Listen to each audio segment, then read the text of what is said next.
SNX Marathi, Siddheshwar news express, सत्यासाठी SNX सोबत. सोलापूर लोकसभा मतदारसंघाच्या खासदार प्रणिती शिंदे यांनी गावभेट दौऱ्यांतर्गत उत्तर सोलापूर तालुक्यातील रानमसले व गुळवंची या गावांना भेटी देत ग्रामस्थांशी संवाद साधला. यावेळी नागरिकांच्या विविध समस्या, अडचणी आणि विकास कामांबाबतच्या मागण्या जाणून घेत त्यांनी ग्रामस्थांची निवेदने स्वीकारली.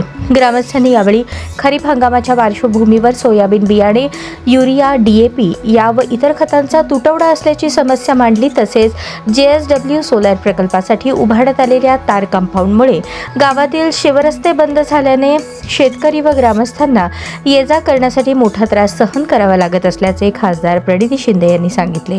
याशिवाय गावात पिण्याच्या पाण्याची गंभीर समस्या असल्याकडेही ग्रामस्थांनी लक्ष वेधले. गुळवंची येथे झालेल्या बैठकीत ग्रामस्थांनी बोराडे वस्तीचा दलित वस्ती योजनेत समावेश करावा अशी मागणी केली. तसेच गावातील प्राथमिक आरोग्य केंद्राची इमारत जीर्ण आणि धोकादायक अवस्थेत असल्याने तिचे पाडकाम करून नवीन इमारत उभारण्यात यावी अशी मागणी करण्यात आली.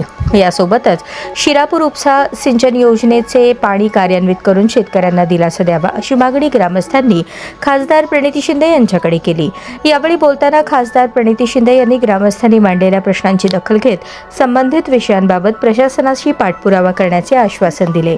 रानमसले येथील प्रश्नांबाबत जिल्हाधिकाऱ्यांशी चर्चा करून योग्य तो मार्ग काढण्यात येईल असे त्यांनी स्पष्ट केले. ग्रामस्थांच्या समस्या प्रत्यक्ष गावात जाऊन जाणून घेणे आणि त्या सोडवण्यासाठी शासन प्रशासनाकडे पाठपुरावा करणे हेच गावभेट दौऱ्याचे उद्दिष्ट असल्याचे खासदार प्रणिती शिंदे म्हणाल्या. यावेळी उत्तर सोलापूर तालुका अध्यक्ष भारत जाधव, जिल्हा समन्वयक मनोज येलगुलवार, सचिन गुंड, संजय पोळ, राजकुमार तगारे, उद्धव गरड, सागर राठोड, सोमनाथ भोसले, नागेश गरड, शुभम शिराळ, विनायक भोसले, अमोल पांढरे, राजू शिंदे, मनोरंजन जाधव यांच्यासह ग्रामस्थ, शेतकरी, स्थानिक पदाधिकारी आणि कार्यकर्ते मोठ्या संख्येने उपस्थित होते.